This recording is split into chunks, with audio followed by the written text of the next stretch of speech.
Good morning.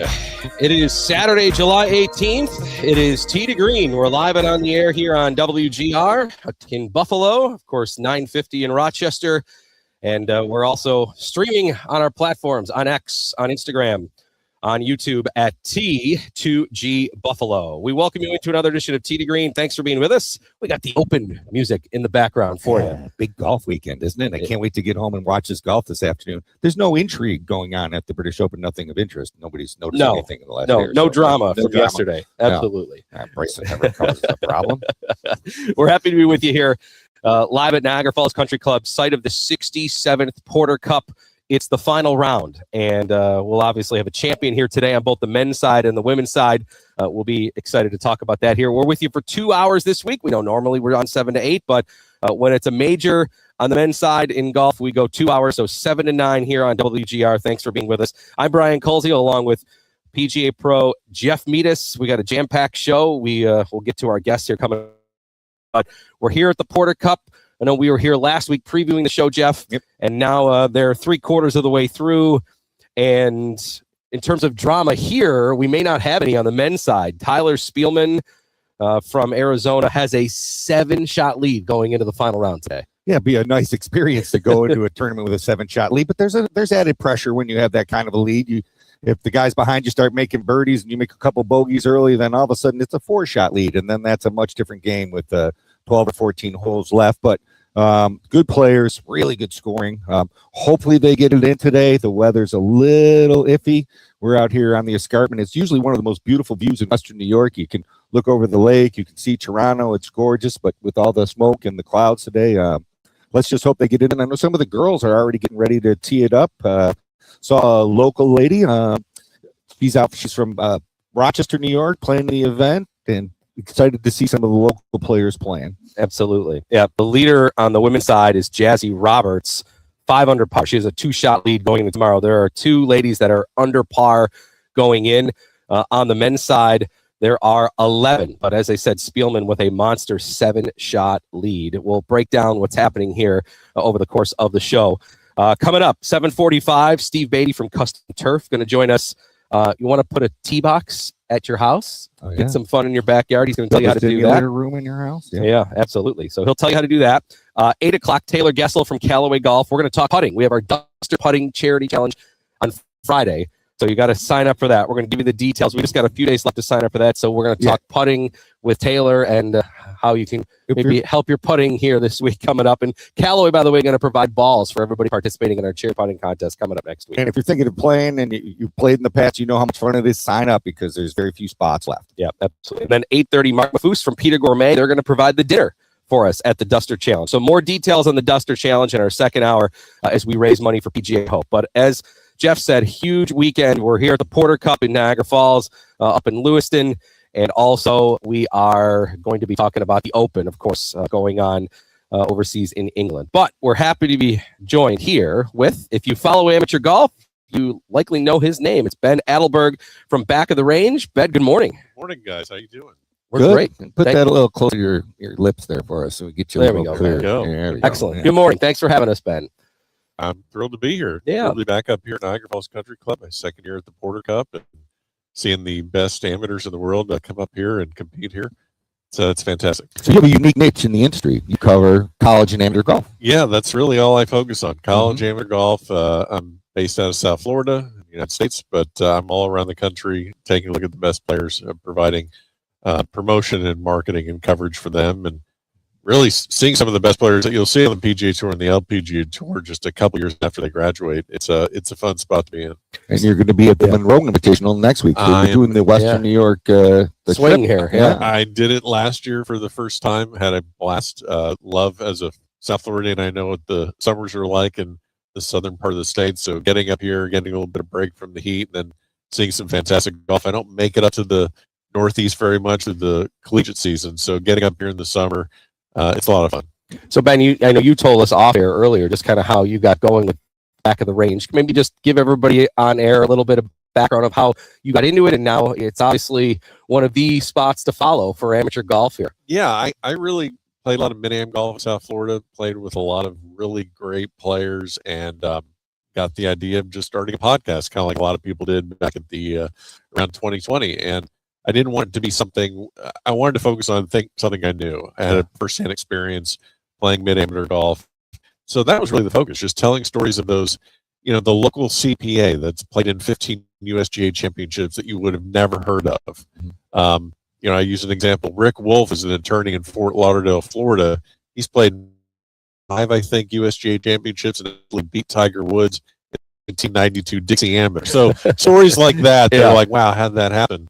And that's really how it just started, just telling stories of amateur golfers that I competed against and knew. And then that started, this guy got me that guy. And, Stuart Hagestead got me Scott Harvey, and Scott Harvey got me Nathan Smith. And that's really how it all started. And then I started going to some tournaments and seeing that, college amateur golf could always use a little more marketing and promotion. And it turned into a career. And it's 5 years later, I'm still loving it and still doing it all the time. I'm on the road for about 25 to 30 tournaments a year. You mentioned Tiger Woods. Of course, he participated in the Porter Cup here, as did other monster names. At Monroe also. Participated at Monroe. Yeah. We know, Phil Mickelson, a former winner of this event, David Duval, but even more of the current players. One that we know had a lot of drama yesterday at the Open Championship. Bryson DeChambeau's competed here. So we know as you go around the country, you're seeing the future PGA stars, guys that are going to win majors. Absolutely. Yeah, I'm around kind of when I start, I think the very first one that I saw, and actually the only one that I think I've seen go through the college ranks where I could just point and say, that guy's going to be just fine, was Ludwig Gobert. Yeah. And he was a man in college and he was ready. And where did he play? He played at Texas Tech. I didn't think he was going to make a Ryder Cup team less than 100 days after he turned pro, but you're seeing the Ludwig Gobert, you're seeing Gordon Sargent, Jackson Coyven, this year's Haskins Award winner who's won it twice, and he's going to find success. But yeah, you see them at an early age and you see them progress, and it's a great space to be. It's funny as having been a college coach, how sometimes certain players stand out. Yeah. I mean, they stay there. It's obvious. It's kind of like if you're an NFL or you're watching college players, who the really good players are, the ones that are going to have a chance. And being around it all the time and having played a lot, it's got to be interesting to follow a career like that through. It's interesting because they all have the skill set to hit the ball 320 yards. They all put the lights out. But what kind of caught my eye with him is he was mature. He was a grown man that looked like he was ready to go do the job of being a touring professional, where in college it's all done for you by your coaches and your support staff. But once you make that step to play professionally, you have to manage your own company, basically. And he just stands out as someone that's so mature and nothing bothers him, and he's ready to do things. So he comported himself well along with the great game. Yes. And that's what differentiates him and gets him on the tour. It's more than just hitting a ball at that level. It's about managing your time, your health, your fitness, the distractions, and having a team around you that can put you in the right position to succeed. And clearly he's done okay. Oh, he's made great. some good decisions. And also just super impressive person too. Yeah. Off the golf course. I can remember at Big 12 Conference Championships in 2023 at Prairie Dunes, he's sitting at a table with his team having breakfast. If you did not know him, you would just say, well, that's just one of the guys on the Texas Tech golf team. Yeah. And then he goes out and the switch changes and he separates himself. And he's playing well this week at the Open. No, not a surprise. He'll have a fantastic career. Yeah. Ben Adelberg from Back of the Range. He's covering the Porter Cup this week. He'll be covering the Monroe Invitational about an hour down the road in Rochester next week, and covering amateur golf across the country, and a great follow if you are interested in amateur golf. So we're talking about the Porter Cup here in the state of amateur golf. Before we maybe get more into this year's Porter Cup, just I know you said you're here for the second year, but maybe the history of this event, kind of what have you learned about it in the course of these last few years that now you've got a chance to be here in person? I think the thing that impresses me the most about this tournament is just the community involvement. Everyone here just pitches in and makes sure that it's a great experience for the players. The course is just as challenging now as I'm sure it was back in the 70s, 80s, and 90s. I know it started in 1959, but that's what really catches my eye. I think amateur golf tournaments, collegiate golf tournaments, they can be successful as long as they have the full buy-in of membership. If you have that, the sky's the limit. If you don't, you're always kind of wavering a little bit. I see that everyone is all in here at Niagara Falls Country Club, whether it's the outside staff, whether it's food and beverage, whether it's the volunteers that make sure the kids have a place to stay for housing, because they're away from home. They where are they going to stay? Right. That's all taken care of. They take them on the Maid of the Mist, show them some local culture, obviously the big feature with the falls. Yeah. And then last night's Pork Cup Bash, they just go above and beyond to make sure these kids have a memorable week, whether or not they finish in first, 5th, or 50th. And that's what impresses me the most about this tournament. And I think, obviously, for courses in the Northeast, too, where the season is not the full calendar, sure, it's even more so asking of the membership. So, the appreciation of what you're saying, I think it resonates even more for courses that don't have year-round golf. Yeah, I mean, I'm spoiled in South Florida. We don't have, our courses don't shut down unless we have a hurricane coming in. But other than that, we're pretty good. But here, for the membership to give it up, I like the fact that they've combined men and women. That was my next question. Yeah. Is that unique? Because in college golf, we didn't have many of those events. It is unique. I think it's great because, again, it kind of buys into just the culture here. They're bringing everyone together. You're seeing them at player dinners. You're seeing them, interact at the bash. You see a lot of teammates from men's and women. Like Notre Dame has multiple players on the men's side and the women's side. They're all hanging out together. So I think it's I think it's great. I think it's a unique aspect of amateur golf, but I totally agree with what they did by bringing them together. It's a wrinkle. It's something different. Yeah. We know college sports is in a different spot than it was for much of our lifetime. Yeah. Yes. And a challenging spot for athletic departments and colleges. And probably, unless you're at some of the big time schools that have huge athletic budgets, Jeff, you would know this, like golf in terms of the budget, if there's a football program, that's going to come first, and if there's a basketball program, that's going to come second. And then there's a hockey program, right? And so, a baseball program. So in terms of like where golf fits in all of this, and with NIL and all these and transfer portal and everything happening here, Ben, what are you taking in with all of your conversations about maybe the challenges that go about it from both sides, from the player student aspect and also maybe from the school side of things? Well, we're also in the middle of an issue where now they're getting to play 5 years. So they get 5 years. So now it's kind of like what it was in COVID, where everyone got an extra year. So right now we're entering that phase where seniors that were expecting this to be their final year, they're going to be able to add one more. So, once that's done, that will be somewhat normal once we get out of the phase in of that process. NIL transfer portal, yes, there are a lot of distractions in college golf, but again, whether you're playing at a Division I program like a Texas or an Auburn or a Stanford, or you're playing at a mid-major, what I try and make sure when I talk to kids and parents, throughout practice rounds or tournaments, find an opportunity that you get to play. Yeah. It doesn't necessarily have to be at a certain level. Go find a place where you can play and enjoy your college experience. You're always going to have the distractions of NIL and transfer portal and things like that. They were created with the right idea in mind, but like with anything, you can find end around. You can find. If you're a good player, it doesn't matter where you play. It doesn't matter. You can still do anything playing at a mid-major and qualify for everything and be just as good a player playing at a mid-major. Right, and I think a lot of these players, very few of them are going to make it on the PGA Tour, but there are pathways set up to get them there. Sometimes that can be the focus, and instead of maybe just go find a 4 or now 5 year situation where you can get the most out of those 5 years of your life and enjoy the college golf experience. I had another question. I heard there was talk, I don't know if this is correct, that of reducing the number of players that the golf programs could host under the new arrangements with the NCAA. Can you expound on that at all? I think a lot of what they're trying to do is, look, so like Florida will have 3 teams, right? Or 18 or 24 guys on a team like Florida, right? Well, no, they'll drop that down to more like 8 or 7 roster spots. So they will limit the roster spots just because of the cost involved in college sports. Right. So I think and the other thing is, if you have kids on that are, on a team that big, how many of them are actually going to play? Not many. Right. Yeah, so you got to get top 5 in your right, top 5, top 6 in your lineup. So I think there's a lot of things changing in college golf. But every amateur tournament I go to, there's a waiting list to get in. I mean, there's so many good players. There's players that I didn't know last year that are hanging 65, 66s up here at Niagara Falls in a challenging golf course. There's no shortage of great players. There's also plenty of opportunities for them to play. Interesting.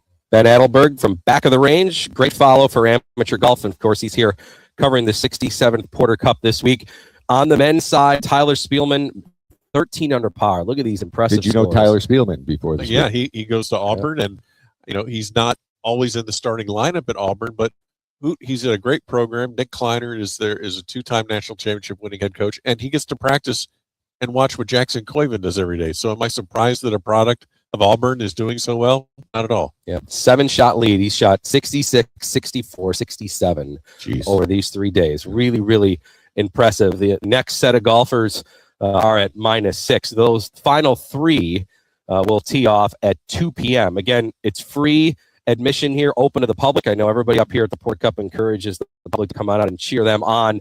On the lady side of things, at 150, the final trio will go. Jazzy Roberts leading right now at -5. She shot 70, 67, 68. We're seeing consistency across the board here. And sometimes that's just what separates all these players are talented, Ben, right? It's just who can be the most consistent over 4 days. Absolutely. And, the Port Cup is also unique because they don't have a cut. So you have all 4 rounds they're here. And, yeah, it's going to be an exciting final round. I mean, I think the women's chase is going to be impressive. And, Spielman has a big lead, but as you said earlier, anything can happen in golf. Yep. Oh, yeah, the wind gets blown up here. It can be a little tricky. How would you say the course plays just from now? You get a chance to walk it for the second year in a row here. What do you like about it? I actually got to play. This might have been my first round of golf of the year, sadly, because I'm on the road too much. But I got in earlier this week and got to play a few shots with Anthony Delasante, who nice Northeast Amateur champion. I was there when he did that 2 years ago, and just a really great player, really great guy. I think you have to hit greens out here. You just absolutely have to hit greens because the rough is so tricky, and you just can't depend on consistent lies out of the rough around the greens. But if you can hit greens, you can pretty much do anything out here. You got to keep it in play and be below the hole, because I've seen just players get above the hole, and it's just you can't ride an entire tournament trying to make 5 foot downhill for par. No, that's not going to work. Especially it makes you old fast. Yeah. But what I like about this golf course is, yes, it may not be the longest that these kids see, but it's sharp dog legs, it's angles. If you get aggressive, you'll go through fairways, you'll find yourself in the rough, and then you're chasing all day. So this course holds up. How do you find, strategic wise, you kind of just laid out what to do to be successful here, but I know, Jeff, you've talked about it from college players, and that the strategy of golf, we know, has changed at all levels over the last handful of years, with analytics coming into play about proximity to the hole, all these sort of things. And we're even seeing it. I know last night I was watching Golf Channel's coverage of the Open and just talking about how these guys are handling the rough there. That was, Birkdale was supposed to be a course that was all about accuracy, and they're showing Cam Young out of the rough, Bryson DeChambeau out of the rough, John Rahm out of the rough, all these guys that are in the top 10 of the leaderboard, and how they're literally getting shots to go exactly the distance they want, and the ball is essentially checking for them on the green, Jeff. I mean, golf has really changed in that sense that for a long time, it was more so maybe placement accuracy. Right now, though, the numbers, I know you bring it up all the time, the numbers would still say proximity to the hole matters here. Well, it's always the number one factor in scoring. The closer you get to the hole, the easier things are. You hit a driver closer, you have a shorter club. There's so much strength in the players now. I mean, I've gone back. I remember watching Corey Pavin play. Yeah, he'd get his butt kicked right by these guys today. So the game has gotten a little bit different. The equipment obviously made a change. Tiger obviously completely converted the game to where it is today and brought the interest. And like you say, there's just such a depth of talent amongst players right now to get to that tour level is such a fine edge. You described like Oberg and how he differentiates himself. And you can't look at these kids and tell who's going to be a tour player in 4 years. Yeah, it's hard to tell because, like you said, everybody's good, everybody's strong, everybody's fit, everybody hits it far on the men's and the women's side of the game. And that's made a big difference. And you see it show itself out of the rough. If you got more power, more speed, use less loft, you got a better chance to hit it closer to the hole. Absolutely. Ben Adelberg from the back of the range joining myself, Brian Colesale, and PGA Pro Jeff Venus. We're here at Tee2Green. Did I say less loft? Sorry, more loft. More loft. Yes, thank you. Final round. I know what you meant. Yeah. Final round of the Porter Cup here at Niagara Falls Country Club up in Lewiston. Again, the leaders teeing off on the ladies side at 1:50, 2 o'clock for the men. And again, it's free admission. So come on up and watch. Some of these names, including Bryson DeChambeau, Justin Thomas, Adam Scott, Ricky Fowler. These names we mentioned, even Tiger, Phil. Going back even to Ben Crenshaw. Guys like this have all competed up at this event. So there's a cool photo gallery in the clubhouse of all the names of the players that have won and played and all the tour players. It's really, really quite impressive. Brooke Henderson participated on the ladies' side in the first time that they had the women here. So we encourage you to come on up and watch some good golf here today for sure. Even if you want to watch the Open, you'll be able to come up and watch the back nine here too, because the Open is 5 hours earlier. That's right. Yeah. How about Jazzy? Number 34th ranked amateur in the world out of Australia, and she's solid. She's just impressive. Every time when I'm driving around the golf course, I find her in the fairway every single time. Just a really solid and disciplined player. She's not going to make many mistakes. I think someone's going to have to chase her down. But for her to be here, there's a lot of Australians in the field. There's New Zealanders in the field, and I think that speaks to the international reach of the Porter Cup, the history. I think that's a fantastic thing for.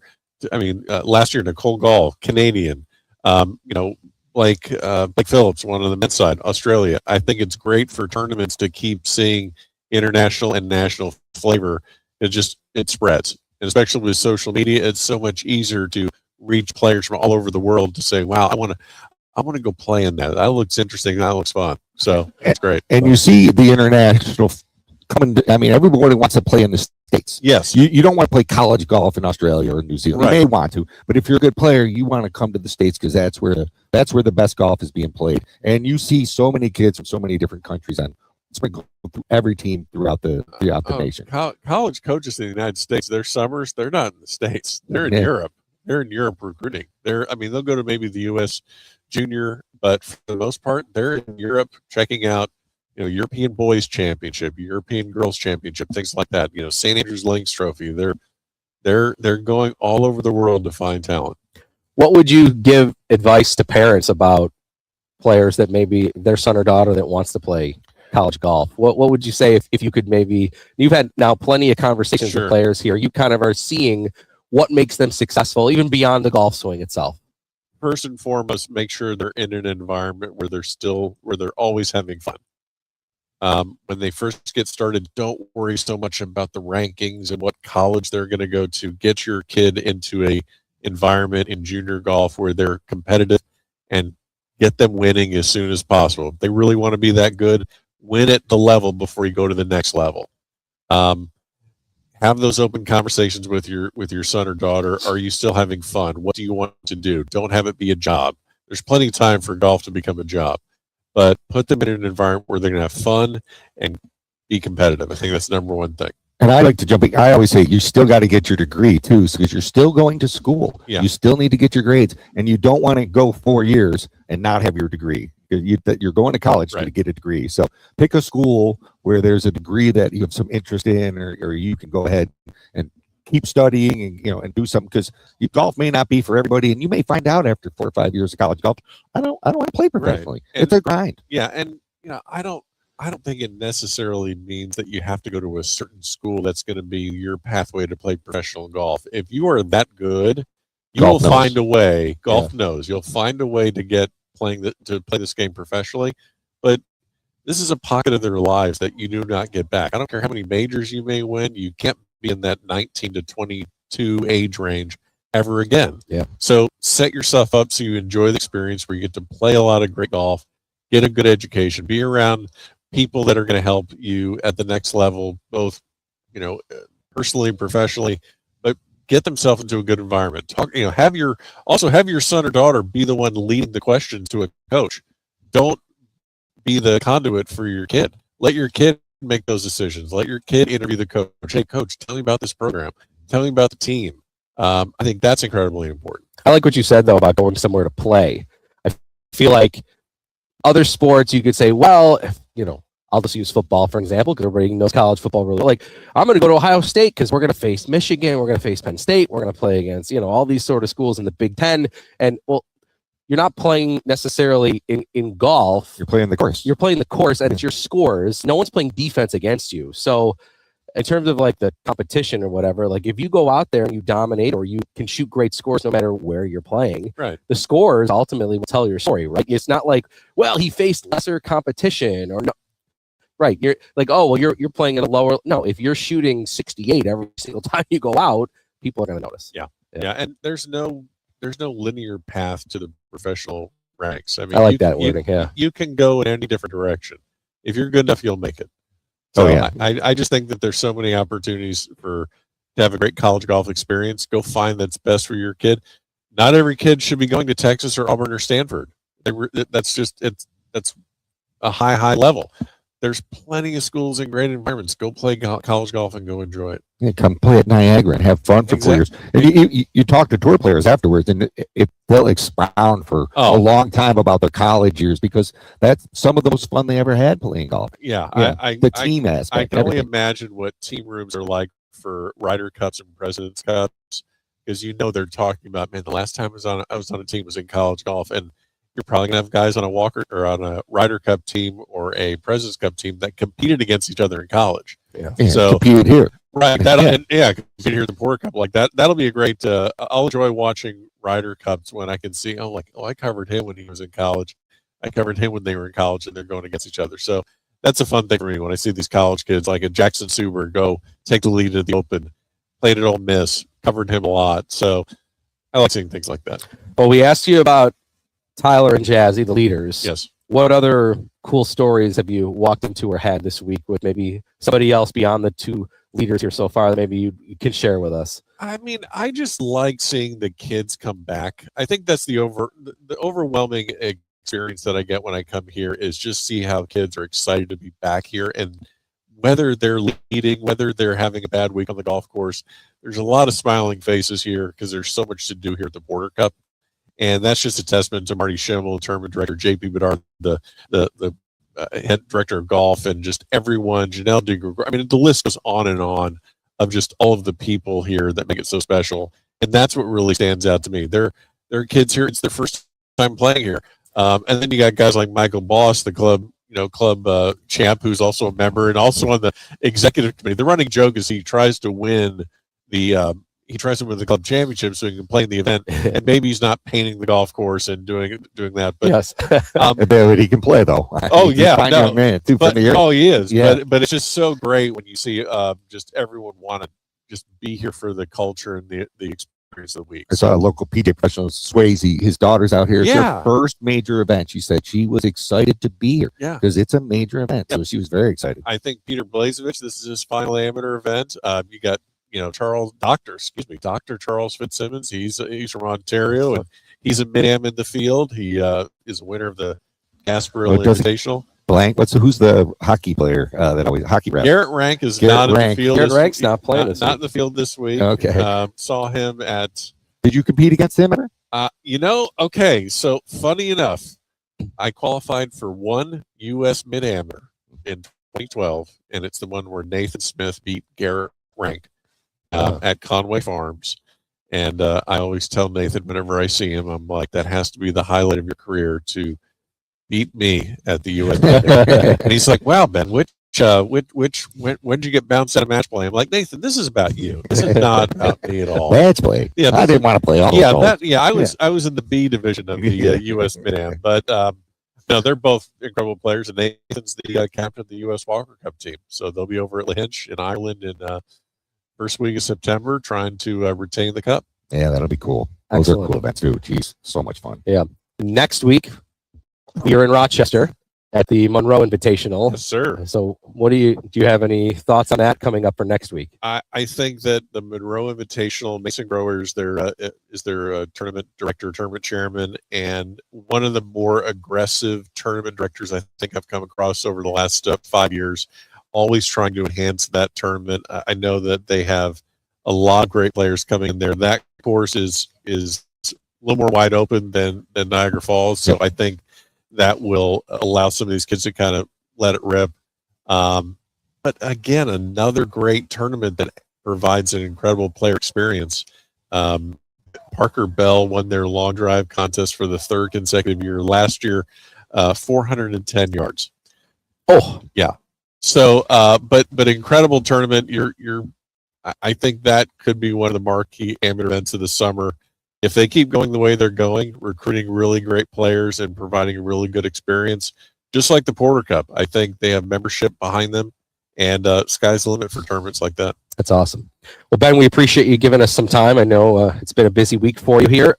Good luck covering the final round here today. How can people follow your work?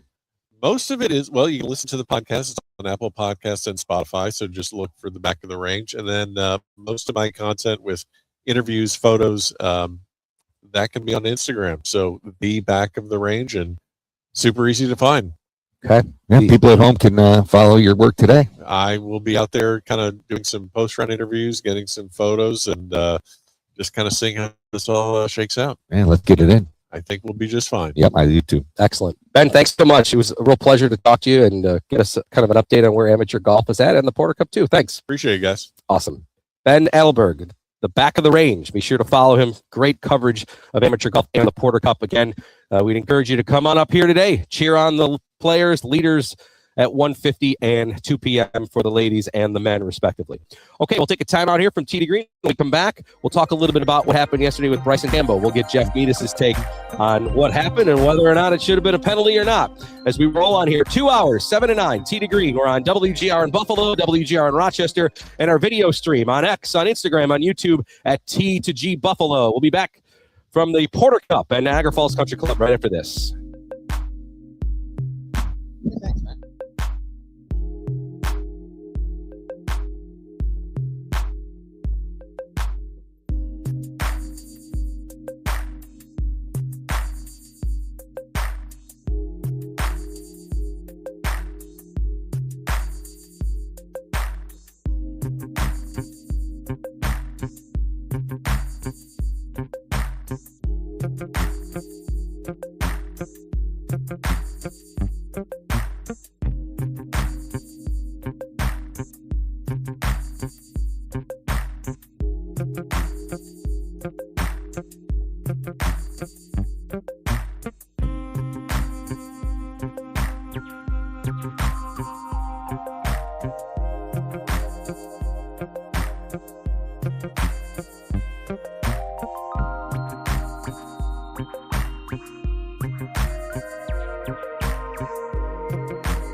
All right, for all of you listening on the radio side, that was RNA Director Grant Moyer addressing the Bryson DeChambeau penalty at the Open yesterday. If you're watching on our stream on X, on Instagram, and on YouTube, on Tee2G Buffalo, we appreciate you being with us here. You're seeing us live on the patio area outside of the Pro Shop here at Niagara Falls Country Club, final round of the Porter Cup.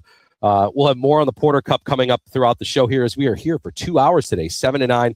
Big thanks to Ben Adelberg from Back of the Range for joining us last night. He knows his stuff. Early. Yeah, it was a good conversation. Yeah, talking to that guy. Yeah, so if you want to follow the Porter Cup, maybe the Monroe Invitational next week, or just amateur golf in general, follow Ben at Back of the Range. He says he does a lot of his work on Instagram there. So I'll be following. Yeah. All right, so Grant Moore is talking about DeChambeau and what happened yesterday. And if you're listening to the show, we assume you probably have seen the video of it by now of DeChambeau on the fifth hole. Just to set the stage here, Jeff, before we get your 2 cents on it. Some people may not have seen it. Yeah. He's on the fifth hole. It's a short par 4, low 300s. It's drivable. He's got a driver. His drive ends up fading a little bit to the right into the fescue area. It's probably 40 to 50 yards away from the green when he goes into the fescue area. The ball spotters found the ball, which was miraculous in itself. And then Bryson and his caddy come over. The spotter's like, hey, it's right there. It's obviously down low into the fescue. The cameras can't see the ball, so it's buried a little. Mm-hmm. And then Bryson says, all right, I got it. Thank you. The spotters walk away. And then from there, that's where the video that we've seen has kind of come into the spot where he ends up getting a 2-shot penalty from the RNA rule directors. I'll let you go from here a little bit, but he steps behind the ball. The fescue gets matted down, steps to the side. The fescue gets down. He ends up taking a shot, gets it out, a relatively pretty good shot, but ultimately they inform him, don't sign the scorecard. We got to look at some video from the fifth hole. And they go back out there. They go back out there because obviously Bryson is wanting to kind of show his side of things here. It takes over an hour before they finally decide that, yes, it's a 2-stroke penalty. And he was animated. And in my mind, he definitely deserved that 2-stroke penalty. What that area looked like when the ball arrived, and by the time he hit the shot, it was definitely changed. The word that came to my mind right away, I thought it was a little greasy. I didn't like what he did there. As a player, I think every tournament player out there watched that and said, that is not correct. That is not right. That is not within the spirit of the rules. And should be a 2-shot penalty. So anything above and beyond that, I mean, whether you intended to do it or not, the rules are the rules. To me, it looked intentional. He did not. I think I listened to you on radio last night. He was not very ginger. That was the word I used. Yes, so, he wasn't gingerly with walking around. No, yeah. Even if you you have a pre-shot routine where you go behind the ball to a line, whatever. Right. You still have to take great care as to not, because you could mat that down, your ball could move, and you can't. Everybody knows you can't improve the area of your intended swing. So he did that. He definitely improved the area of his intended swing. Look at the before and the after. To me, it was a complete no-brainer. And how he comported himself afterwards, I just found less than optimum. Yeah, I'll say a couple things. I don't like the fact that all involved, it took over an hour.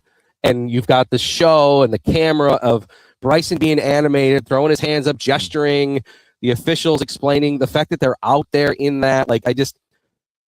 There's a lot of people that might not like golf because they think of how the rules are and things like that. Mm-hmm. That's only going to kind of maybe inflame their argument a little. So I didn't like that just for everybody in general, because yesterday, 2 players shot 62. And we're 40 minutes into the show. We haven't even talked about that. But what's everybody talking about yesterday? And by the way, Bryson played really, really good. And he's got a great chance to win. But now it's all about Did he do it intentionally? Did he not? Was the ruling right? Was the ruling wrong? We're seeing a lot of some difference of opinion in the golf world about it, but also too, Bryson's I might not play tomorrow line. I really, really didn't like that. I am okay if you felt personally that you 100% disagreed with the rule. Bryson everybody can have an opinion on this. Right. So if he 100% disagreed, okay, he's entitled to that. I'm not saying I agree 100% with him, but whatever. If he 100% disagrees, that's fine. However, at some point in sports, there are referees, there are officials, there are decisions made, and you have to live with that because that's sports. The I might not show up tomorrow line, I don't think reflects well on him because it kind of puts him in that line of just like, I don't know, not the right wording of spoiled brat or like just it comes across very poorly that, hey, there's a little adversity. You got a call. It didn't go away. Is Josh Allen walking off the field if they call an intentional grounding on him that he doesn't agree with? I'm not going to play the next play. Right. Yeah. Like, I'm just going to walk off. Like, no, like that. And I just don't think, I don't know, that's the good comparison. But I just don't think Bryson handled it as well as he could. He's not talking to the media. Had he felt he had a case, the media is your conjugate to do that. And right. he didn't take advantage of that either. Yeah, he had that opportunity. I was surprised that they tolerated his act out there in the fairway as long as they did. And he did not create any new fans, and he probably lost himself a bunch of fans. And I do think the other competitors think he was cheating. I mean, I hate to use that word because that's a tough word to carry around as a golfer. We talked on the way here. Like, I couldn't imagine if someone thought I was a cheater out there playing today. That would be in the back of my mind. And that would bother me today. I would have to address it somehow with everybody. And you're right. He could have said, well, he could have gone to the media. They all wanted to talk to him. Right. I said, well, this is what I did. I didn't think I did. It was my mistake. You know, there's a different way to handle it. There's a million ways to handle it, and a million ways better than the way he did handle it. Yep. And he's got 2 more rounds. It's 2 shots. He's got 2 more rounds. Lead, dude. Yeah. And by speaking to the media and maybe giving your side of the story and presenting it properly, I think he could have maybe gotten some public opinion to go his way and say, hey, this is what happened. This is how it was, and this is why I don't think intentionally I did anything wrong. Again, now the RNA official said, even if he did it unintentionally, if it happened, it's still against the rules. So that piece we also have to take into consideration. You might watch that video and say, I don't think Bryson did anything intentional to improve his lie. Okay. And that's sure, obviously, what Bryson is thinking too. But the rule says even if it's unintentional, if there's deeming to be some sort of improvement either to the lie or the swing path, then it's going to go against you. It's still a penalty, but I don't believe many people watch that and think that was unintentional. That's where I'm at with this. I haven't been a big Bryson fan. He's got legions of fans, like you said, and they would have supported him if he came out and handled it properly. But he's still got a chance to win. Why would you even threaten to quit? All that, like you said, we should be talking about these leaders shooting these great scores. These guys that we were talking about earlier today that ran through here at the Porter Cup that are playing in this event today. And instead, we're talking about a sideshow. It's not even a sideshow. He's one of the leaders, and he's one of the faces of golf. And everybody in golf wishes he would have handled it differently and comported himself differently. And everybody wishes he did do that because the word he used is greasy. That was a pretty greasy way to handle that shot. DeChambeau and Sam Burns will be together at 10:30 Eastern time. The leader, Herbert, going out with Suber at 3:50 local, so that's 10:50. Yep. So we get to watch this morning. Yep. So good stuff there for sure. All right, we'll have more on Bryson coming up in the second hour. We're going to take a timeout. When we come back, Steve Beatty from Custom Turf going to join us, one of our longtime partners here on Tee2Green. He's going to tell you how you can get a tee box in your own house, in your yard. So that's coming up next. Hour 2. We're with you, though, till 9. More on the Open, more on the Porter Cup, more on the Duster Challenge coming up next Friday at Glen Oak. Lots to get to here, live from Niagara Falls Country Club, along with PGA Pro Jeff Meadis. I'm Brian Koziel. Jeff Blank, part of our Tee2Green team, producing on the video side. Evan DePasquale producing on the radio side. Tee2Green continues from the Porter Cup right here on WGR.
.748 is the time. We welcome you back here. Tee2Green, we're live at the Porter Cup. Final round today. The leader on the men's side, Tyler Spielman. He tees off at 2 p.m. He's got a 7-shot lead on Evan Eichellob and Jack Hayden, who are both at -6. On the women's side, Jazzy Roberts has a 2-shot lead over Frances Brown. They tee off at 150. Free admission. We encourage you to come on up here to Niagara Falls and cheer on the Porter Cuppers here in their final day.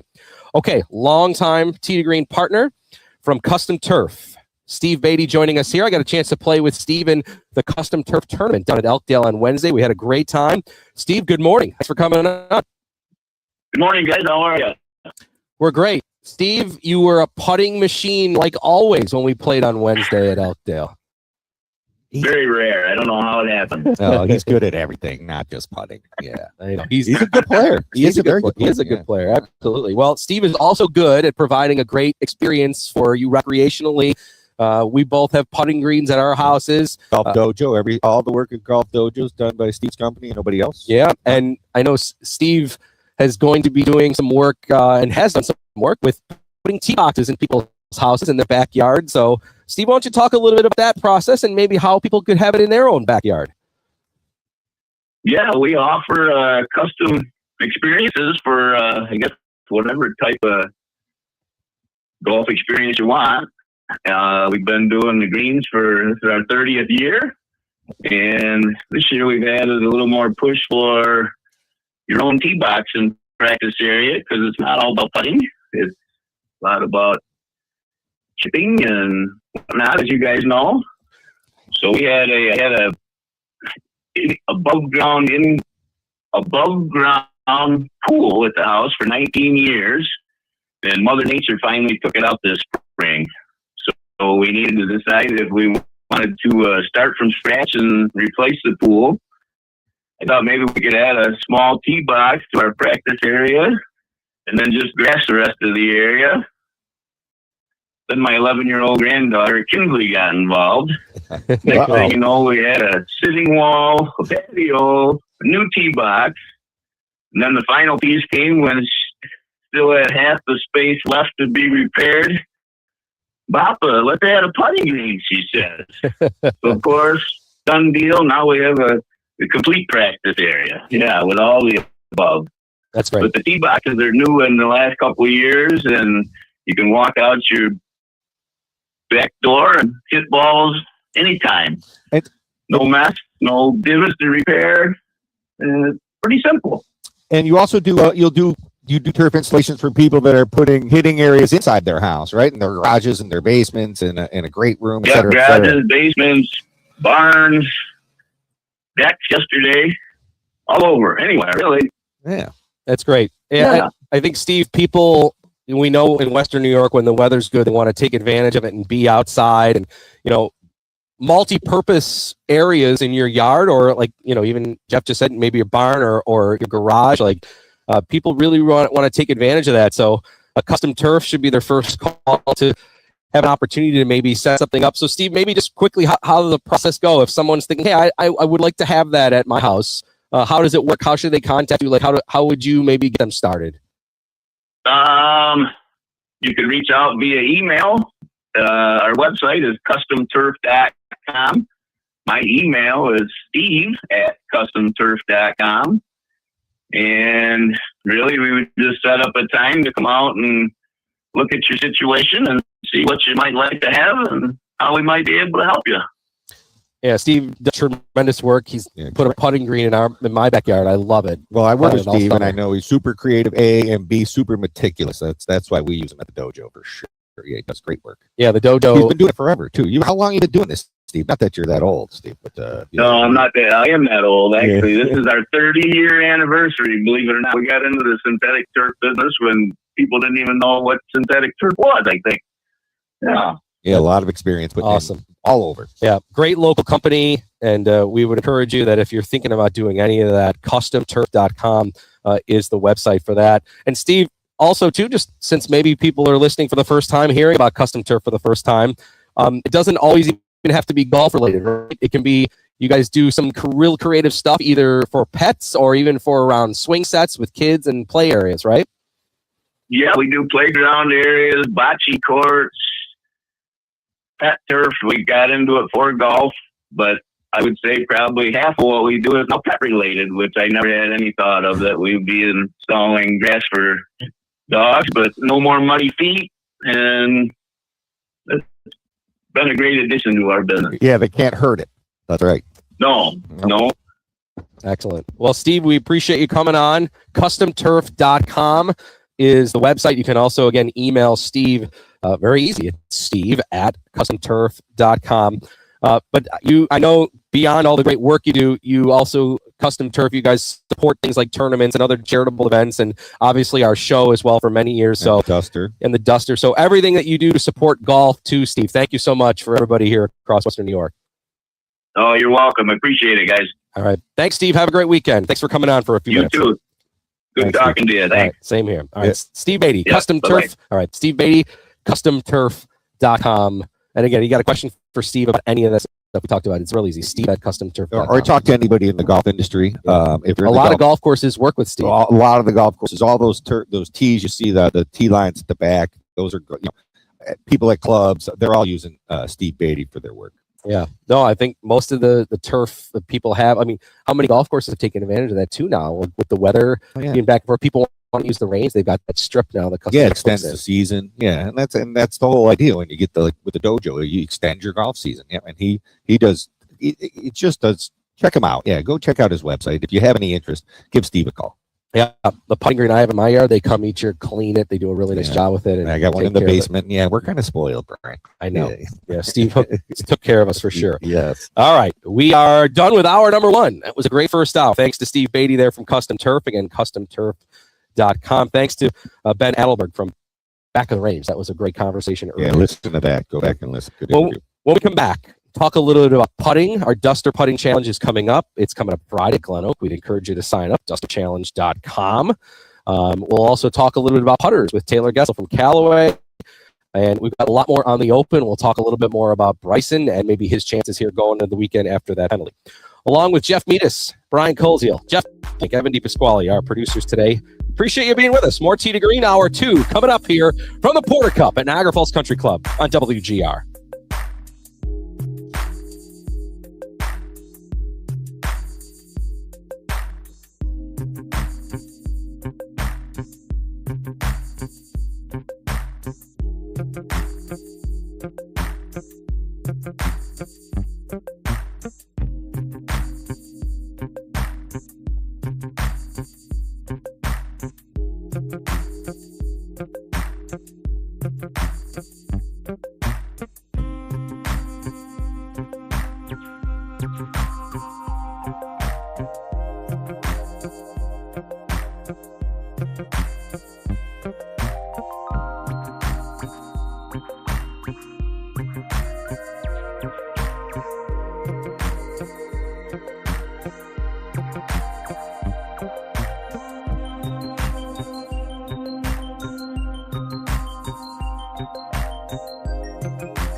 That's Lucas Herbert. He's the leader going into the weekend here, the Live golfer who actually won a Live event 3 weeks ago, Live Golf Virginia. -8 going into the weekend. He is now, well, being challenged a little here. Ryan Fox having an amazing front nine. He is 6 under on his par. Shot a 29 going out. He made another birdie on the 10th hole. He is 6 under through 12 and is 2 off the lead. Herbert will go off at 10:50 and play with Jackson Suber, who was the first round leader. Herbert, Suber at 10:50 a.m. Eastern time. Then you've got Cam Young and Ryan Gerard in that group. at 10:40. And then Sam Burns, who he mentioned, he also shot 62 yesterday. He and Bryson DeChambeau at 10:30. We talked earlier about Bryson DeChambeau and his penalty strokes that he was given yesterday. We'll talk more about that here coming up in a few minutes as we welcome you back. Hour 2, Tee2Green, along with PGA Pro Jeff Meadus. I'm Brian Koziel. We appreciate you being with us. Our Duster Putting Challenge. We're less than a week away, just a few days left to register. DusterChallenge.com is the spot to do so. It's Friday night at Glen Oak. And if you participate, you're going to get some great balls from Callaway to putt with, courtesy of our good friend Taylor Gessel, who joins us now here on the line as we are here into hour 2 of Tee2Green for the Porter Cup. Taylor, good morning. Morning, guys. How are you? You usually bring some putters, too, for people to try, don't you, Taylor? Yeah, I'll have a great selection of our putters that are out now. Well, obviously, I really like supporting the event every year and bringing everybody some golf balls to play with, but I'll have some putters. We'll have a cool new putter fitting tool there as well, so we'll be able to talk about quite a bit. That's awesome. Well, we're here to talk about the Duster and give everybody a last chance to sign up for that. And yes, they're going to be putting, so we thought, hey, let's talk about putting with Taylor. There's so many things we could talk about with balls and irons and drivers and wedges, but let's talk putters here with you today here. And I know some new technology Callaway has, Taylor, with maybe the face of the putter is something that can help people improve their game. Why don't you talk a little bit about what's new here in the latest with Callaway and maybe the face of the putters and how they take advantage of that? Yeah, Odyssey has been dominant on tour for a long time, and it's not only been because of our visual technologies and obviously the players that are playing them, but the face of the putter is an important attribute of the way in which we can get golf balls to behave off of the face. And so, everyone has different putter strokes and little nuances within their swing that are going to dictate, certain things that we incorporate into the head. But in the face of the putter itself, we have a new face called the AI Dual Face.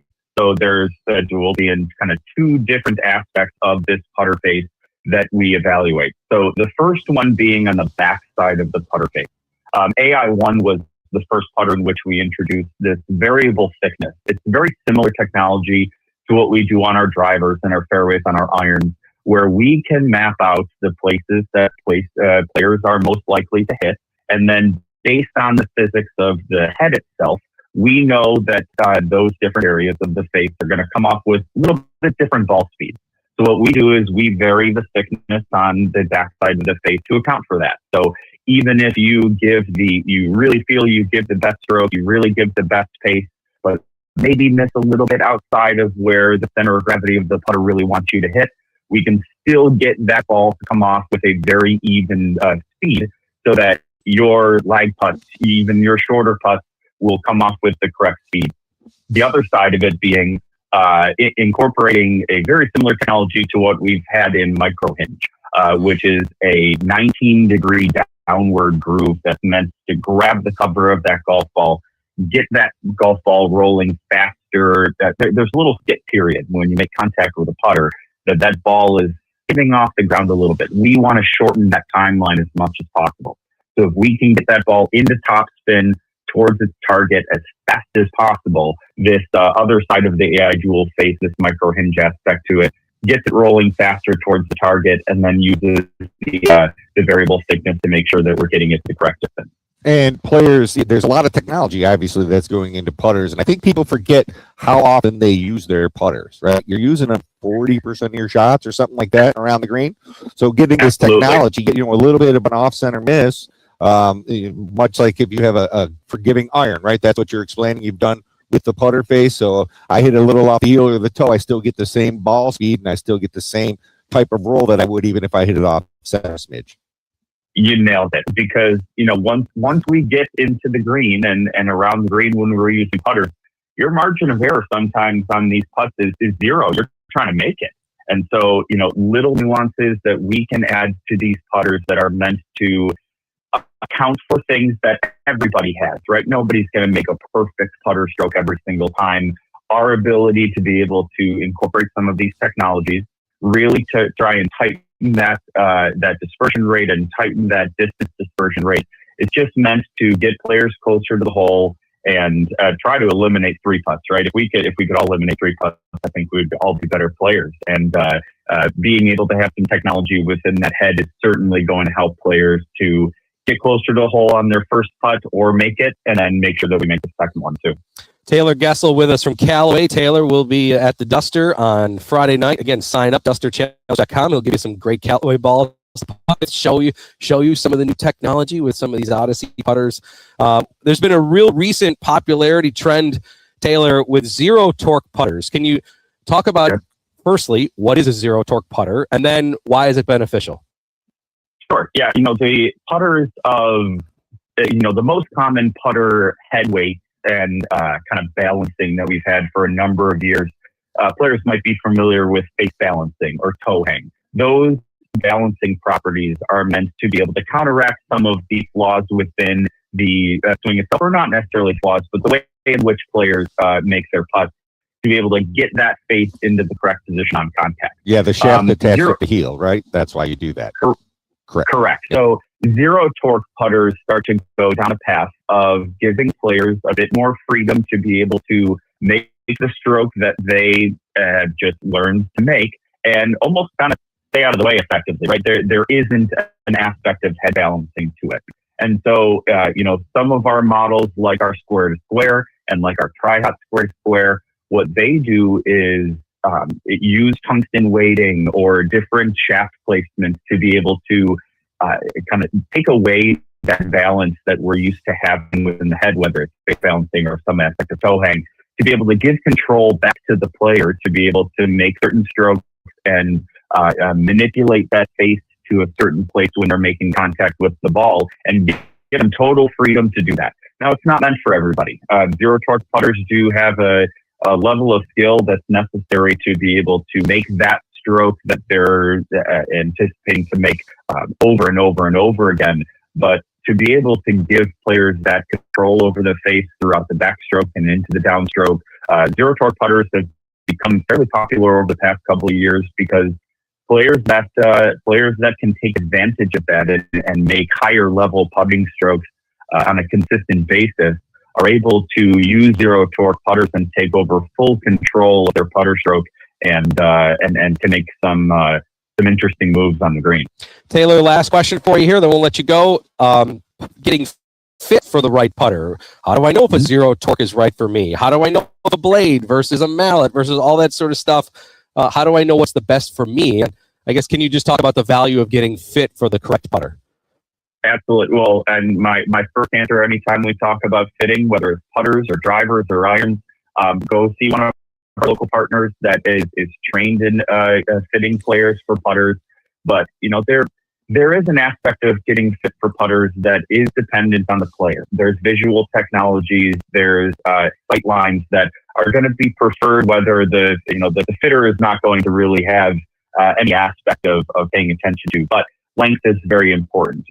Lie is very important. Lock is very important, especially as we get into this zero torque category. Like I was saying before, zero torque is not meant for everybody. So having a discussion about the way in which you approach putts, the sides that you normally miss on your own distance control, that's going to be an aspect of the discussion that you have with your fitter to make sure that zero torque putters are appropriate for you.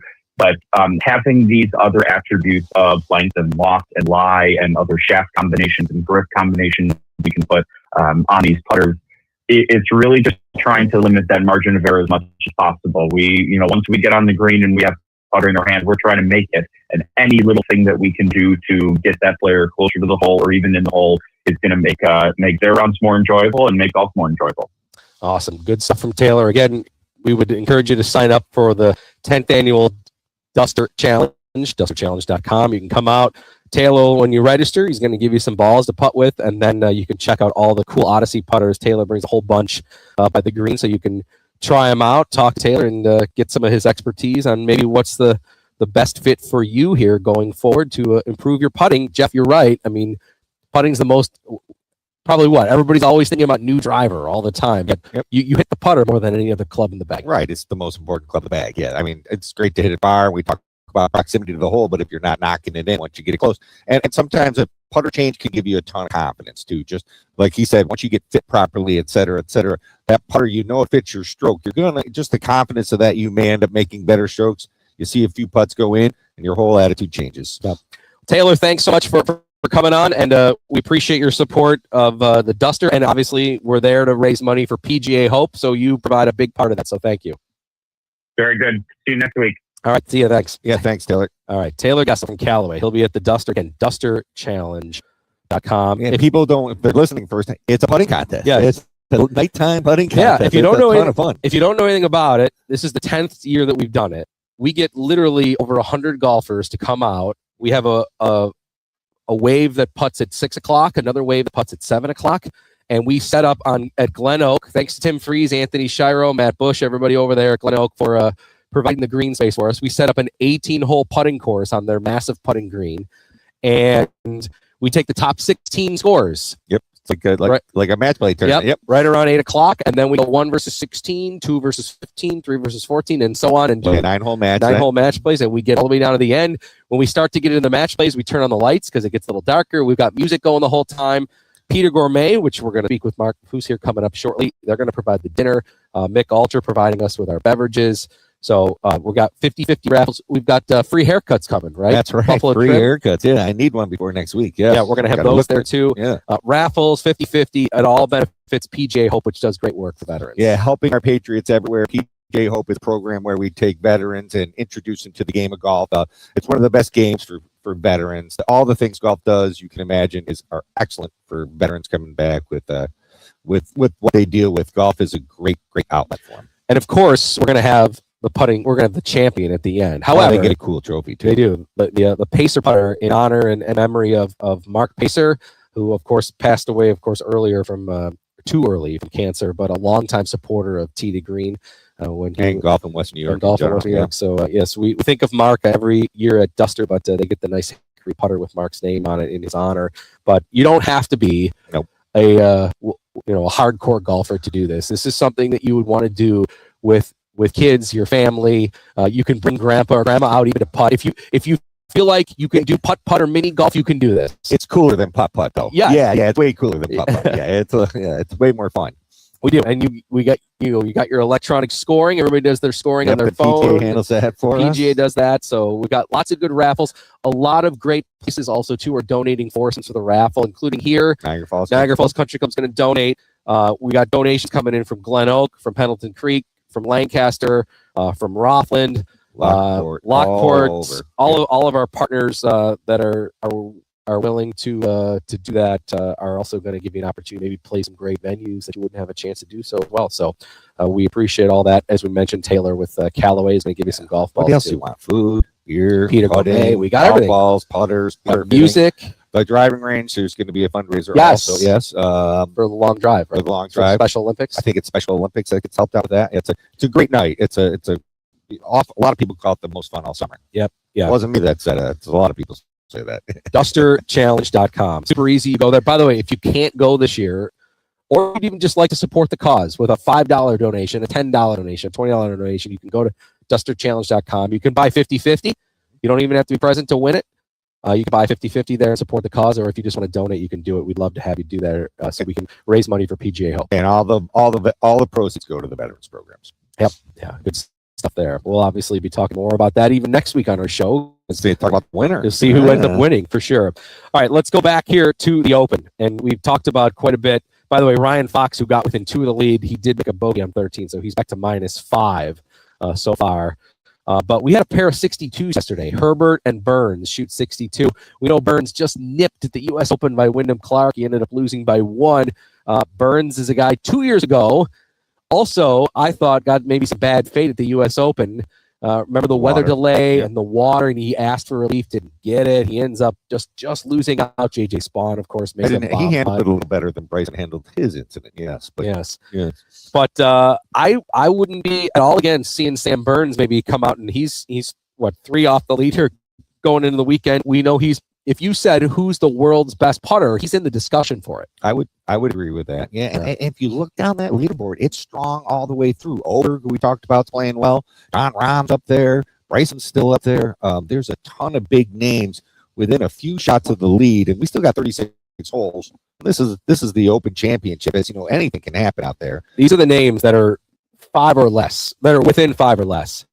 Hatton, Oberg, Lowry, Spawn, JT, Schauffele, Rahm, Fleetwood, Scheffler, Molinari, Fitzpatrick, McIntyre, DeChambeau, Burns, Cam Young. All those players Are within 5. are within 5 or less. And you could be within 7, I would say. And Going still into have the a good chance in the weekend. Yeah. If you have a really good day today, somebody's lighting it up this morning. Scores Yeah, will be you know low. what? Yep.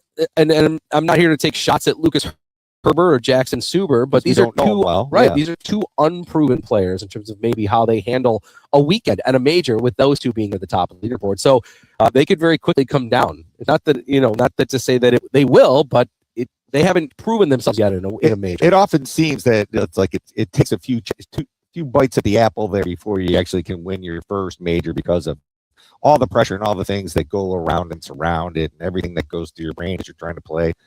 So you never know. Some guys just are gifted with that and it doesn't bother them. They play great. Some guys, like today, how interesting it's going to be to watch Bryson play after all that drama. Where's his head's going to be? Where's the head of the leaders going to be? If people are chasing him, there's just so much. That's why we love golf, right? That's why we love these majors. Scotty Scheffler has played incredible. One of the stats we know we've watched this year in terms of his proximity to the hole, how he had just been lights out for the last 3 seasons, how he's been a little off on that this year. 10 feet further away, right? Yeah. Per average, which is a lot. And he's back to kind of Scotty of the last 3 years here this week, but he can't make a putt. If he had made any putts here, he'd be maybe in the final group today, but he's still right there, -4. He's 4 How often do we say that about Scotty, though? If he's just making putts, he's winning, because he hits it so good all the time. To me, the story, the DeChambeau story is going to be so interesting to watch this weekend. Obviously, Scheffler may be going for back-to-back. But to me, if I was going to say the feel-good story, the rooting story here, for me, it would be Fleetwood winning his first major. We know he overcame some demons last year, just always seemingly snake-bitten, some of it to his own, not finishing. Finally got that PGA Tour win. Then he goes on and wins the FedEx Cup playoffs last year.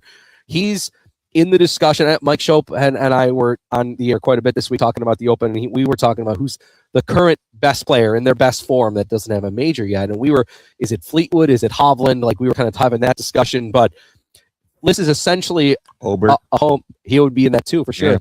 But for Fleetwood, this could be a home win for him. This is essentially the town that he grew up in. He says a little kid, he's stuck on this course at night trying to get some holes in, things like that. The crowd, is always so great at the Open, but if Fleetwood is in contention in this, back nine on Sunday, it gave me a little hair on my arm stood up a little bit cool when we were thinking about him coming up 18, trying to seal that. I don't think there'd be a dry eye in the house. I think everybody in the world would be rooting for him, and especially if he was paired with Bryson, that'd be fun. But and such a nice guy, and you want him to win.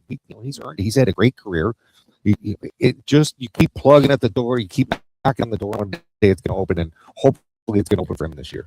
I want to go back to Bryson for a second here, because obviously here it's 8:20, and we talked about it an hour ago. In case people maybe didn't get a chance to hear your take on it here, the I Bryson, used some bad words. The Bryson drama from yesterday took over an hour for them to ultimately finalize the decision that it was a 2-stroke penalty.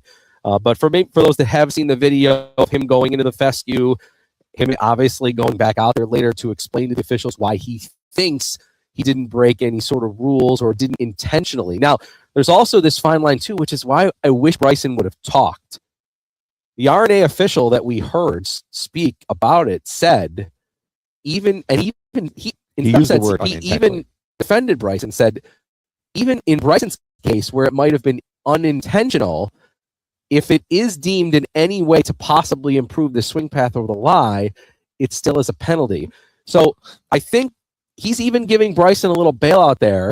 I said, earlier, I still hate how Bryson handled it with the I might not play tomorrow kind of mentality. I'm glad he's playing. Use it as a little fuel and say, look, I can still win this thing. I'm still playing great this week kind of thing. I don't like how he's like, I'm not talking. I don't want to, I'm running into the range. Yeah, the hit ball still dark, angry hitting. Yeah, it's dark. I wish he would have handled it a little bit differently. I think, again, being a media person here, if I'm his PR person, I'm saying, look, Bryson, if you still feel strongly that you didn't break any sort of rule, go ahead and explain why you think that is. Then say, however, they're running the tournament. I will accept the penalty. I'm going to be back tomorrow, and I'm going to be trying as hard as ever to not only make up those 2 strokes, but go win this thing. And you come off so much better, in my opinion. Yeah, I'd just accept it. To me, I don't think he can say it was unintentional. I don't think in good faith anybody who plays a lot of golf and knows. I find it hard to believe it was unintentional, and to get up there and say that. I do think the rules official gave a little bit of a grace by saying unintentional, but in everybody else's mind, I think it was intentional.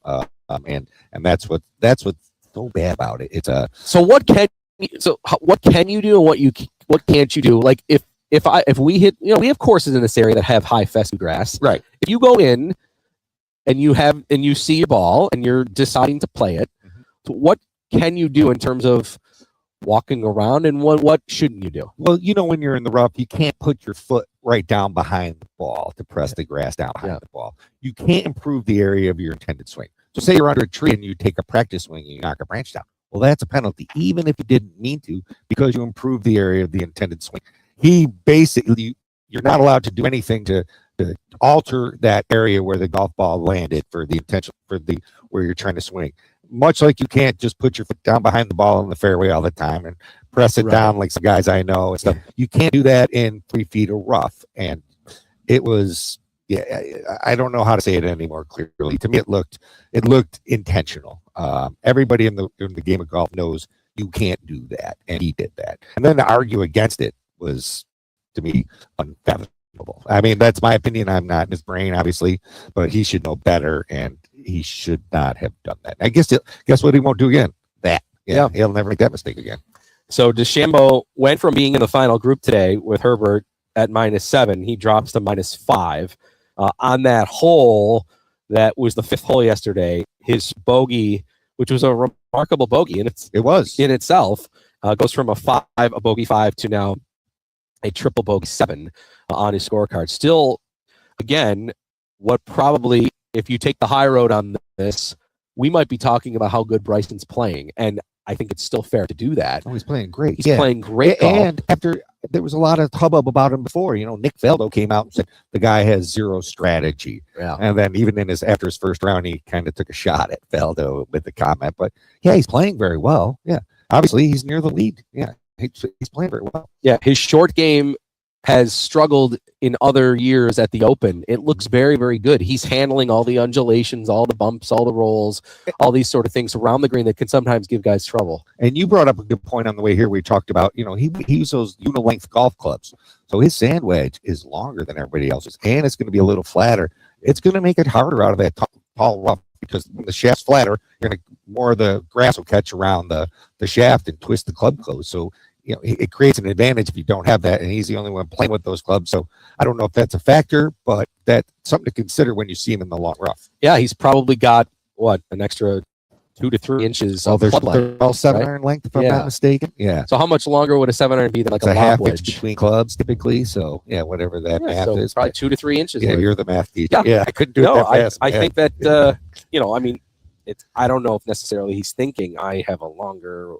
No, he's not thinking about it, but it's a factor in hitting that shot, that for sure. Right. It's harder to hit.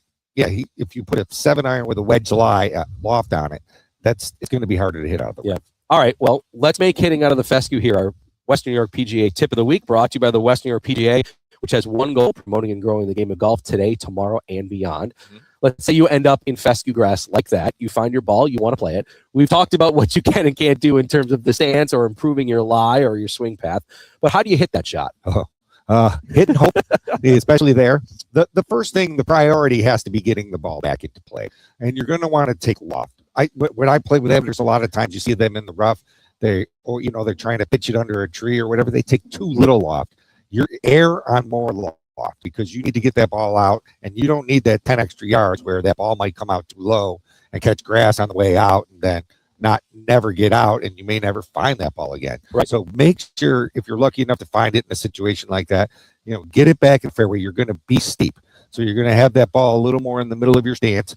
The grass is going to want to grab the shaft and the hosel and close that blade when you hit that shot. So you've got to have that left hand firm, or even open the blade a little bit, so that if it does twist a little bit. I want to aim as a right-hander? Would I want to aim a little more right even? You may want to, but you're going to, depending on what shot you have. But yeah, if you have enough room to do that, I would do that. But also, there's a really firm left-hand grip on that one. You don't squeeze the club tight typically, but what you don't want to do is have the club twist in your hands when it hits the grass. So these guys are super strong. They've got strong arms and forearms, so they're going to grip it pretty tight with that left hand, open that blade a little bit, hammer down on it to try to get the ball to pop up out of the rough. Being aware that grass really wants to grab the hosel of that club. It's not the club face, it's the grabbing the hosel. Yeah. Yeah. All right. Good stuff there from Jeff for our PGA tip of the week. And of course, the Western PGA will be out at our Duster Putting Challenge, helping you doing your scoring and everything. If you want to get your son and daughter involved in the game of golf, westernnewyork.pga.com. Yeah, we had some cool stuff this week. Yeah, huge group of juniors, sons and daughters, and young kids playing at or participating in drive, chip, and putt. That was on Thursday at Glen Oak. A ton of people, but you can participate in other drive, chip, and putts across Western New York. I know there's some in Erie, some in Rochester, some in the Buffalo area, and that's free. That's a really, really cool thing. And you don't have to be a skilled player even to do that. It's three drives, 3 chips, 3 putts. Super fun. I don't know if they can still sign up. I think because they're already having the events. We had one. I volunteered at one up here in Niagara County. They had the one in Glen Oak. There's one in Rochester, and it is a fun thing. We also had a function at Salem Sports Dome for some boys and girls clubs. You were involved in that. Yeah. Bradley Chubb from the Bills was there. Bradley Chubb's a big man. Yes, he is. It was good to meet him. Yeah. Very cool. Yeah. Lots of stuff always. Junior golf across Western New York. We love to talk about it here on Tee2Green. Okay, when we come back, more on the Duster Challenge. We're going to talk with Mark Mafus from Peter Gourmet. They're going to member here.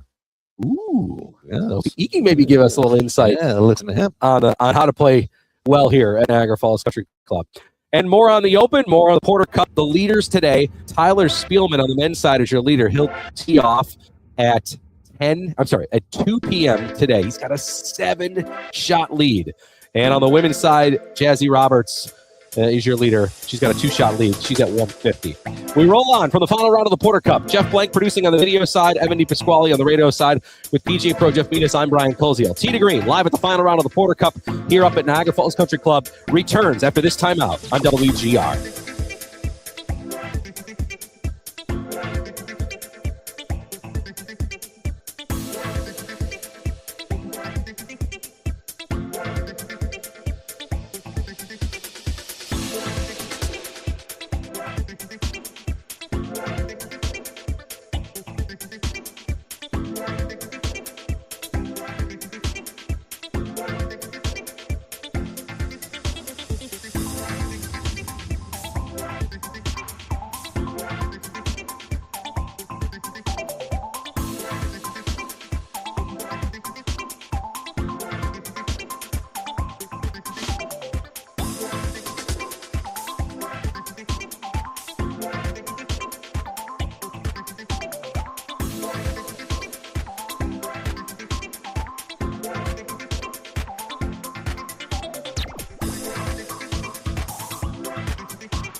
That is world number one, Scotty Scheffler. He's currently tied for 9th going into today, 4 off the lead.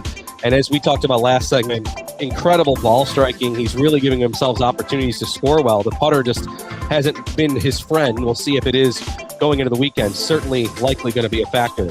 As we welcome you back here to the Porter Cup and the final round of Tee2Green. I'm Brian Colsey along with PGA Pro Jeff Meadus, Jeff Blank producing on our video stream. Check it out. We're on X.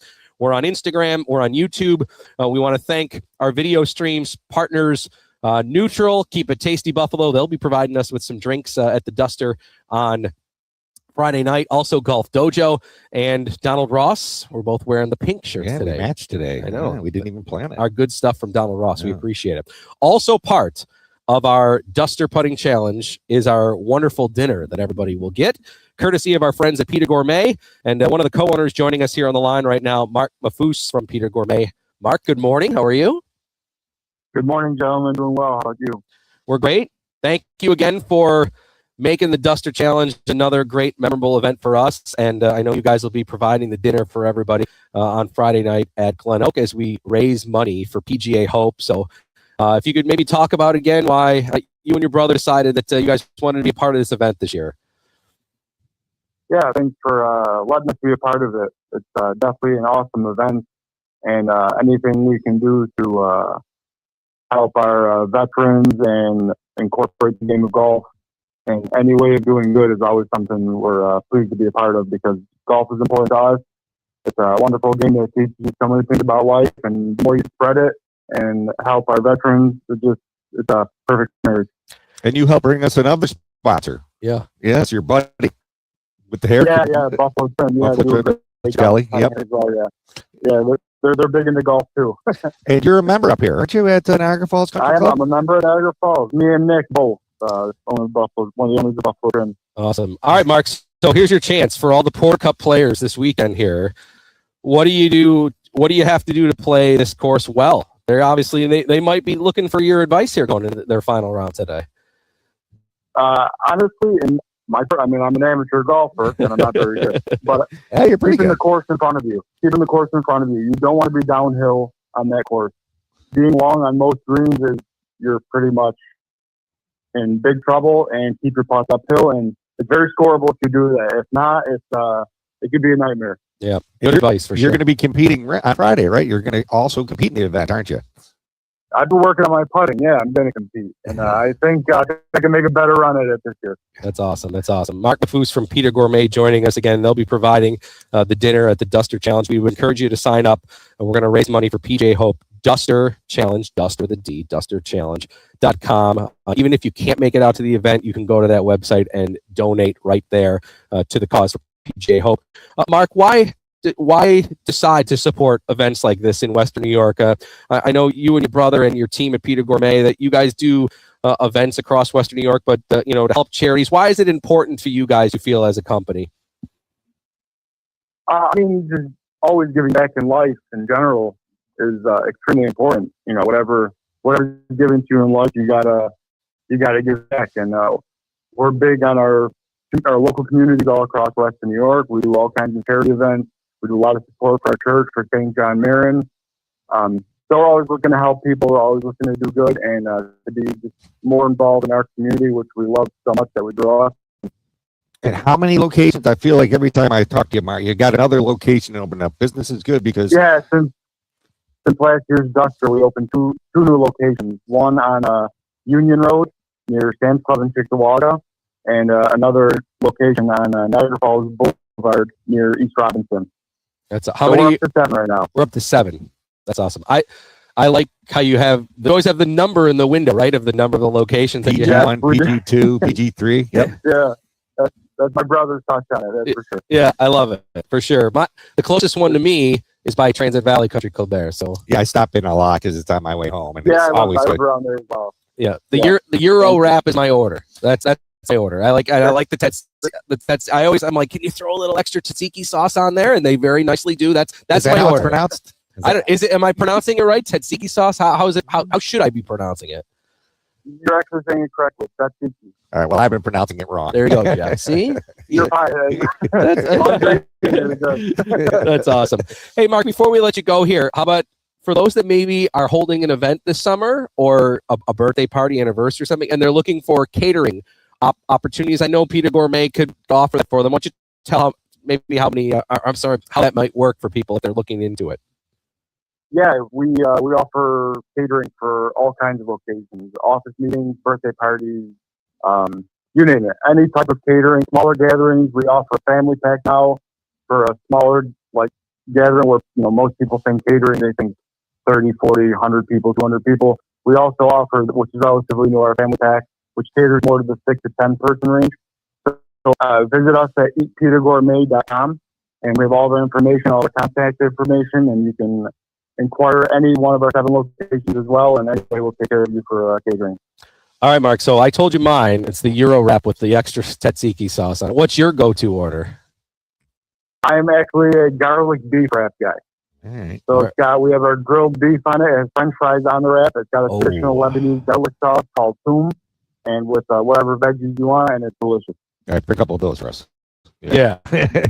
I'll Bring a couple of those for me tonight. Yeah. I got you. That sounds great. Yeah. And I think you're selling your short your golf game there. I've watched you hit it.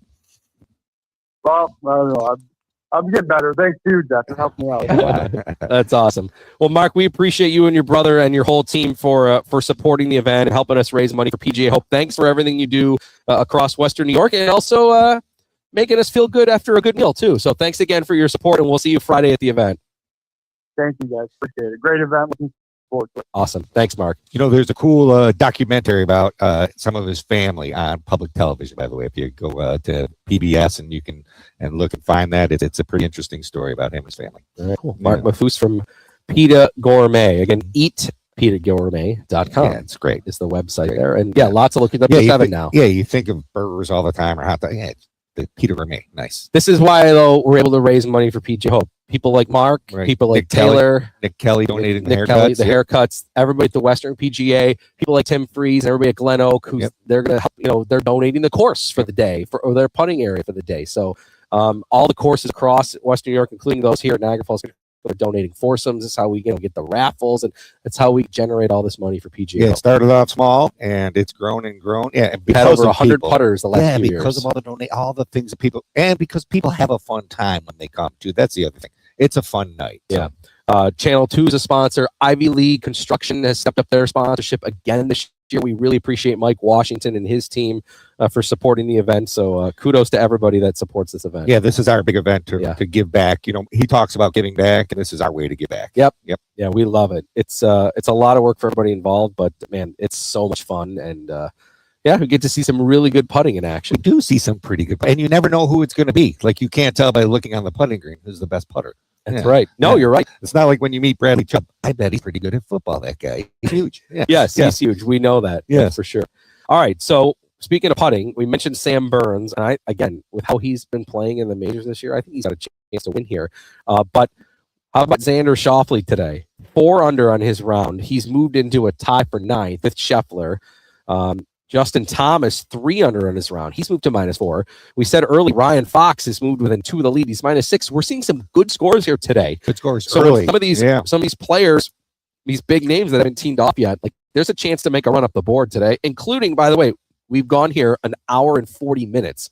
We should mention Rory McIlroy, who is coming in as the team favorite here. He's not doing probably what he would have wanted to. He's 1 over on his round. He's even par, tied for 58th. He was thinking, I got to get off to a 3 or a 4 under open 9. It's not happening for him. Well, I got to imagine everybody that's playing later is watching this morning and seeing the birdies go in, so they know they're going to have to go out, and it's a little different attitude than just trying to make pars in the major. This is, hey, I got to start putting some low numbers up, or I'm going to get steamrolled here. Yeah. So Schauffele, who's he's been a machine in majors. He's such a machine to watch him swing. Yeah. One of the best ball strikers. Him and Morikawa, when I think about just like pure irons of like, I want to watch guys hit irons. I like watching Schauffele hit drivers too. Yeah, I like him watching hit everything. Yeah. Model swings. Yeah, his swing is really, really pretty for sure. Okay, we'll take a timeout. When we come back, our final segment here live at the Porter Cup. We'll let you know, again, the details if you're coming up to Niagara Falls Country Club today on how you can watch the leaders here. We'll give you our final thoughts on the Open. We'll whip around the PGA Tour leaderboard, Champions Tour, LPGA report. That's all coming up next. We are live at the Porter Cup on the beautiful patio overlooking the putting green and the 10th tee area here. All the cool golf bags. That's what I love, seeing all the college golf bags. Yeah, it's really cool. Yeah, I love seeing that. Yeah. All right, timeout from the Porter Cup with PGA Pro Jeff Meadus. I'm Brian Colziel, Evan DePasquale producing on the radio side, Jeff Blank on the video side. We're on our video stream as well. Check us out at Tee2G Buffalo on X, on Instagram, and on YouTube. We'll be back on WGR with Tee2Green from Niagara Falls Country Club right after this timeout.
We welcome you back to the beautiful patio outside the pro shop here at Niagara Falls Country Club. Final round of the Porter Cup going on, and it is time, as you heard there, for our PGA Tour leaderboard. Well, the PGA Tour players are playing at the Open Championship at Royal Birkdale. Lucas Herbert is your leader through 2 rounds, 8 under par. He tees off at 1050 with Jackson Suber, who is at -6. On the course right now at -6, Ryan Fox. He's 6 under on his round, playing the 16th hole as we speak. Cameron Young, Ryan Gerard are also at 6 under par. Some big names at -5, including Bryson DeChambeau, who, of course, was assessed that 2-stroke penalty yesterday. He's Sam Burns, Siwoo Kim are at 5 under par, 4 under par. Justin Thomas is there. Scotty Scheffler is there. Tommy Fleetwood, John Rahm is there. Xander Schauffele has had a good day so far. 3 under on his round. He's moved up to -3. If you're wondering where Rory is, not the start he wanted. He's 1 over, even par, tied for 60th. And your Champions Tour report is brought to you by Donald Ross Sportswear, your hometown premium golf apparel company. Find us in your local pro shop or online at donaldross.com. We had 5 or 6 seniors compete. Darren Clark, my man David Duval, who I think run at Birkdale years ago and is probably getting on extension, and Padraig Harrington, who shot an 80 in the first round and came back with a 69 in the second round. That's the way to be a professional, fight through and keep competing. Yeah, came back there. He's been dominating the Champions Tour this year. Yeah, he's playing pretty good. He's on a run like we had with Longer for years. Yeah. Remember how good Longer was for how long he was good? Yeah, that was insane. I know. LPGA report brought to you by NUTRL. Keep it tasty, Buffalo. We'll have some NUTRL at the Duster, by the way, to drink on Friday night. No event this week on the LPGA Tour, but last week the Avion Championship in France had some drama, including from a former Porter Cupper here, Brooke Henderson. She had a great finish to get into a playoff with Hyeran Rui and ended up losing in that playoff on the first hole. Ryu from Korea parred the first hole. Henderson took a bogey, so he lost in the playoff. But since there's no official pro tournament this week, we'll for the ladies, we'll also throw in the Porter Cup here. Jazzy Roberts, your leader, she's at -5. She'll tee off at 150. Frances Brown from Mobile, Alabama, is the only other lady that is under par right now. She is 3 under par. That's the top right now of the women's Porter Cup leaderboard. On the men's side, Tyler Spielman from Arizona, 13 under. He has just blistered the course. 66, 64, 67. He has a 7-shot lead on para players. Yeah, I've been around this course 100 times, and that's really good play. And to be consistently doing it day after day after day. Yeah, going to be fun. Oh, yeah, there's pressure that comes with that kind of lead, though. Yeah, you don't want to coast. You want to keep the pedal down and still try to make birdies out there. If you want to come try to win by 10. Yes. If you want to come and watch the leaders today or at any point, they're already playing, but you can, the final group for the women go off at 150, and then the final for the men go at 2. So you really can watch them both if you want. They, kind of be see which one's close in between holes, and from one tee to one green back and forth. You can watch both groups come through and follow it there. But yeah, Tyler Spielman put it on a clinic. He looks like he's on his way. It looks like it's it. Not Don't over, hex him. Don't hex him. But he's looking very good here. Yeah, somebody's becoming the 67th Porter Cup champ. Yeah, he's going to win a nice trophy at the end. This is a great event. This is one of the majors in the amateur events, and same for the women's side. It's going to be somebody's going to walk home with a really nice win today. And winning this Porter Cup gets you into even bigger amateur tournaments. Right? Yeah, gets you points and everything else that they're all trying to achieve, and it's just a nice event. Yeah, and you have coached college golf for years in Niagara here. I mean, that's a long time ago. Yeah, but I was around here a lot. The mentality of college players in terms of maybe getting them to prep up for a big round. Like, what did you used to tell them? I try not to get them too hyped up. I just go through your routine. We talk about routines a lot. You talk about your pre-shot routine, talk about your pre-round routine, treat it like just another day. And you want to have some kind of confident thoughts and and go off the first tee with a really good attitude and try to hit the best shot you can off the first tee and go from there. But don't try to do anything different. Do what you've always done that got you there, and stick to your routine before the round and your routine during the round. The players that are going to be playing with Tyler Spielman, Evan Eichelbaum, and Jack Hayden, they're 7 back. For them, you wonder today, are they going to try to play, I'll say it, quote, more aggressively or something like thinking, hey, I've got to chase this guy here today. Ultimately, does that hurt you or does that benefit you? I don't know. Like, you tell me. Well, I think it would help you. I mean, yeah, you'd rather be chasing half the time than in the lead, right? Would you rather be 1 shot behind or 1 shot ahead? Yeah. 7's different, but it allows you to freewheel because you have to shoot a really good score.